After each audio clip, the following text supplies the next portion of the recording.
हो गया। अच्छा, इन एम्बेसडर ने एक कमेंट किया था। क्या कमेंट किया था, आइए वो देख लेते हैं। यहां पर आपको एक खबर दिखाई पड़ती है 2 दिन पहले की, South Africa supplied arms to Russia, US ambassador Robert Brigety. दोबारा सुनिए, देखिए किरदारों का परिचय जरूरी है। सिरिल रामाफोसा देख लिए आपने, बाइडेन देख लिया आपने, पुतिन देख लिए, अब वो व्यक्ति देख लीजिए जिसकी वजह से रायता फैला। वो कौन है? वो है ये भाई ब्रिगेटी। ये ब्रिगेटी क्या किया? ये ब्रिगेटी ने कहा कि साउथ अफ्रीका ने अपने द्वारा रूस को वेपन भेजे हैं। South Africa supplied arms to Russia. बड़ा बयान है भाई साहब। और सुनिए, साउथ अफ्रीका ने इस आधार पर यूएस एम्बेसडर को बुलाकर पूछ लिया कि माननीय इधर आइए, आपने हम पर ब्लेम तो कर दिया कि हमने रूस को वेपन दिए हैं, अब जरा प्रमाण भी दे दो, हमने वेपन दिए हैं। भाई साहब उन सब के बारे में बताएंगे आपको, लेकिन एम्बेसडर रूबेन ब्रिगेटी हैं, वो वहां की सरकार से बिना शर्त माफी मांग चुके हैं कि सर कोई बात नहीं, गलती होगी मुझसे। क्या गलती हो गई भाई आपसे? बोले सर मैंने क्लेम किया था। क्या क्लेम किया था? कि पिछले साल 6 से लेके 8 दिसंबर के बीच केप टाउन में एक रूसी जहाज पर हथियार और बारूद लोड किए थे। ये जरा तस्वीरें देखिए आप। एक रूसी जहाज है और उस रूसी जहाज पर अफ्रीका वालों ने 6 से 8 दिसंबर के बीच में केप टाउन में, बिल्कुल बिल्कुल नीचे के नीचे, केप ऑफ गुड होप के पास में, वहां पर बोले आप लोगों ने एक रूसी जहाज पर वेपन और बारूद अपलोड किए थे, डलवाए थे।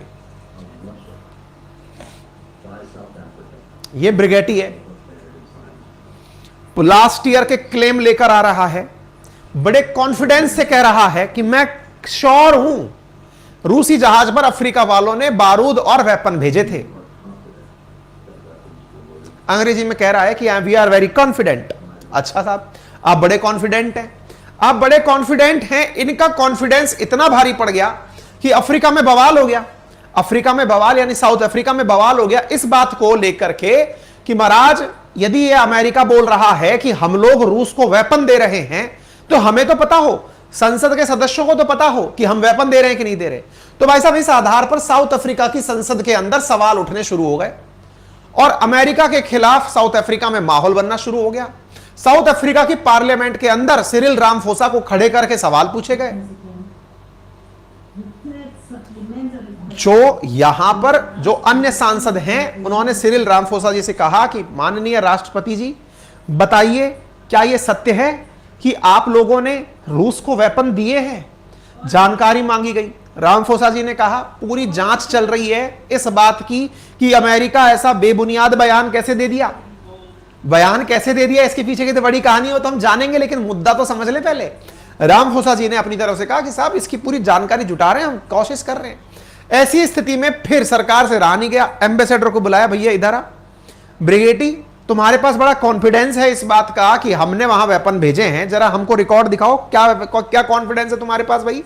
हैं उड़ते हुए ब्लेम लगा दे रहे हो कि हाँ हमने देखा था कि इसने ऐसा किया है, जरा बताओ क्या है तुम्हारे पास। राष्ट्रपति कार्यालय ने बयान के बाद में जांच के आदेश दिए, जांच करो क्या सच है क्या गलत है। अमेरिका को बुला लिया गया। अमेरिका की जो डिफेंस मिनिस्टर हैं वो बाहर निकल कर आ गई। उन्होंने तुरंत कहा कि ये बिल्कुल गैर जिम्मेदाराना बयान है, अमेरिका ऐसे कैसे कह सकता है, हमारे ऊपर आरोप है कि ये हम रशिया को वेपन दे रहे हैं। अच्छा बाय द वे ना, ये तरीका हो सकता है अमेरिका का ये जांचने का कि साउथ अफ्रीका इस बात को कैसे ले। क्यों? क्योंकि इस समय साउथ अफ्रीका है ना बीच में पिस रहा है। किसके बीच में? रूस और अमेरिका के बीच में। क्यों? कहानी है इसके पीछे की। कहानी ब्रीफ में अगर बताऊं तो यूं समझ लो कि 5 देशों का एक संगठन है जिसको नाम से आप जानते हैं ब्रिक्स। ब्राजील, रूस, इंडिया, चाइना और साउथ अफ्रीका। आपको रूस पता है, चाइना पता है, ये तो सारे एक मित्र हो चुके हैं अमेरिका विरोधी। ब्राजील में फिलहाल जो सरकार है वो अमेरिका की पक्षधर है, लेकिन उसे भी चीन ने अपनी तरफ कर लिया, ये विकेट भी गिर गया। इसके साथ साथ साउथ अफ्रीका जो है वहां पर ब्रिक्स की समिट होने वाली है अभी अगस्त में, और अगस्त में ब्रिक्स की समिट होने वाली है और उस समिट में पुतिन महाशय जो हैं वो साउथ अफ्रीका पहुंचेंगे।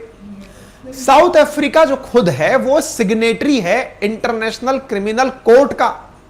इंटरनेशनल क्रिमिनल कोर्ट ने पुतिन के खिलाफ वारंट जारी कर रखा है कि जो हमारे सिग्नेटरी हैं, अगर उनके किसी भी देश में पुतिन पहुंचे तो सिग्नेटरी मेंबर उन्हें गिरफ्तार करेंगे। भाई साहब, साउथ अफ्रीका में इतनी हिम्मत कि वो गिरफ्तार कर ले पुतिन को। उसने कहा इससे अच्छा है हम आईसीसी की मेंबरशिप छोड़ देंगे, हम गिरफ्तार वगैरह नहीं कर पाएंगे। अब ये बवाल इतना फैल गया अमेरिका वालों के लिए कि ये तो पांचों देश, अच्छा इंडिया का तो आपको पता ही है, इंडिया तो अपना ही राग चल रहा है। इंडिया ने तो साफ कह रखा है, देखिए ना काऊ से दोस्ती और ना काऊ से बैर, हमारे हित सर्वोपरि हैं। अमेरिका से भी हम दोस्ती रखते हैं, रूस से भी रखते हैं, फायदा हमारा होना चाहिए। हमने दुनिया को मंत्र दिया था गुट निरपेक्ष का, पालन हम आज भी कर रहे हैं। हमारे अपने हित हैं, रूस से जो हमें फायदा है हम उससे लेंगे, अमेरिका से जो फायदा है हम वो लेंगे।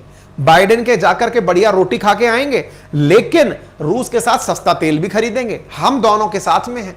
अच्छा, मजे वैसे इन दिनों अपन सबके हो रखे हैं, ब्राजील के भी फुल आनंद चल रहे हैं, इंडिया के भी फुल आनंद चल रहे हैं, साउथ अफ्रीका के भी फुल आनंद चल रहे हैं, क्योंकि दोनों तरफ से खींचा जा रहा है हम लोगों को, रशिया अमेरिका दोनों खींचने लग रहे हैं। अच्छा, बाय द वे, यदि ये पांचों लोग एक हो गए, पांचों लोग एक कैसे हो गए कि हम पांच लोग मिलकर के अब डॉलर नहीं चलाएंगे, अपनी करेंसी चलाएंगे, भाई साहब अमेरिका को भयंकर चुनौती मिल जाएगी। कारण भाई साहब 20, 25, 40% ट्रेड जिन देशों के माध्यम से दुनिया का होता हो, उनका तो बहुत बड़ा योगदान हो जाएगा। अकेला 20% से ऊपर तो चाइना ही ट्रेड कर लेता है, बाकी सबके पास 2-5% भी अगर ट्रेड मान ली जाए तो 35 से 40% की जिनकी वफादारी है मार्केट में है, अगर वो लोग एक हो गए तो अमेरिका को भाई साहब बहुत चैलेंज मिलेगा। इसलिए साउथ अफ्रीका को इमोशनली या फिर इस तरह से कि देख तू अमेरिका विरोधी मत बन जाना, वैसे उसको बेचारे को छींटे डाल डाल के चिढ़ाया जा रहा है। By the way, south Africa in दिनों रशिया के प्रति अपने प्रेम की कीमत भी अदा कर रहा है। हाल ही में उठाकर इसे FATF financial action task force द्वारा ग्रे लिस्ट में डाल दिया गया है कि तुम मनी लॉन्ड्रिंग करते हो। अच्छा, by the way, money laundering और टेरर फाइनेंसिंग जो है ना, उसमें इसको डालने की सबसे बड़ी वजह क्या होगी? यही वाला कौन सा आइडिया कि लास्ट ईयर 6 से 8 दिसंबर के बीच में तुम लोगों ने रूसी जहाज पर वेपन और बारूद भेजे थे, इस आधार पर लोग तुम्हें ग्रे लिस्ट में डाल देते हैं। 100% कुछ बैकग्राउंड में वैसा ही रहा होगा, लेकिन इन्हें बड़ा चैलेंज देखना पड़ रहा है पुतिन से प्यार का। कोई नहीं, साउथ अफ्रीका तैयार भी है कि कोई नहीं, संभल लेंगे। ऐसी स्थिति में पुतिन साउथ अफ्रीका के रामफोसा को फोन कर लेते हैं, और भाई सब बढ़िया है, तुम्हारे पीछे सुना है यार, पीछे पड़ गए अमेरिका वाले, इससे अच्छा तो वेपन ही दे लिए होते तुम हमें, कम से कम बढ़िया तो रहता। तुमने ना हमें वेपन दिए, ना तुम्हें कुछ फायदा हुआ, वेपन देते तो हम तुम्हारी थोड़ी और मदद करते हैं। तुम अमेरिका के चक्कर में खामोखा लपेटे में आ गए। अमेरिका ने कहा भाई साहब ये तो दाव चल दिया पुतिन ने। सिरिल रामफोसा से पूछ लिया और सब ठीक तो है, अमेरिका वाले ज्यादा लाइन क्रॉस कर रहे हैं। अमेरिका वालों को समझ में आ गया मामला बिगड़ गया, भाई मामला बिगड़ गया, जल्दी से माफी मांगो। ये रहे ब्रिगेटी ने कहा सॉरी भाई साहब, मैंने गलत जानकारी दे दी, ऐसी स्थिति में मैं माफी चाहता हूं, अपने द्वारा मिस इंटरप्रिटेशन हो गया आप लोगों को, मैं ऐसा नहीं कहना चाह रहा था, ऐसा कुछ भी नहीं है, सॉरी सॉरी सॉरी। इस आधार पर यह खबर छपकर आई कि साउथ अफ्रीका ने कहा कि ब्रिगेटी जो है ना वो माफी मांग चुका है, उसके पास कोई प्रमाण नहीं है। क्यों? पुतिन बाबा का कॉल आ गया। ब्रिगेटी ने कहा पता चले साउथ अफ्रीका छिटक करके इसी बात पे नाराज हो जाए कि तुम जबरदस्ती झूठ बोलते हो, नहीं मैं तुम्हारी बात नहीं मानूंगा। भाई साहब पुतिन ने कॉल करके एकदम आग में घी का काम कर दिया, तुरंत ब्रिगेटी की माफी आ गई। बाय द वे, सवाल यह बनता है कि अमेरिका साउथ अफ्रीका को इतना टारगेट क्यों कर रहा है? तो कारण बहुत सारे हैं। कारणों में जैसा कि आप सभी जानते हैं कि रशिया के खिलाफ यूनाइटेड नेशन जनरल असेंबली में, सिक्योरिटी काउंसिल में, ह्यूमन राइट काउंसिल में, सब जगह जब जब वोटिंग हुई है, साउथ अफ्रीका ने इंडिया वाला राह अपनाया है, एब्सटेन कर दिया वोटिंग से। ह्यूमन राइट काउंसिल में हुआ एब्सटेन, नहीं करेंगे वोट, जो इंडिया करता है। South Africa abstain from UN vote, abstain, नहीं करेंगे vote. South Africa abstain from UN general assembly, abstain, vote नहीं देंगे हम। वोट नहीं देंगे से मतलब यह हुआ ना अमेरिका के पक्ष में देंगे, यानी ना यूक्रेन के पक्ष में देंगे, ना हम रशिया के पक्ष में देंगे। इंडिया वाली राह अपना रखी है इनने। ऐसी स्थिति में अमेरिका को लगता है यार ये हमारी बात नहीं मान रहा है, ये इंडिया की राह पर चल दिया है, कुछ वैसा ही काम हुआ है। तो अब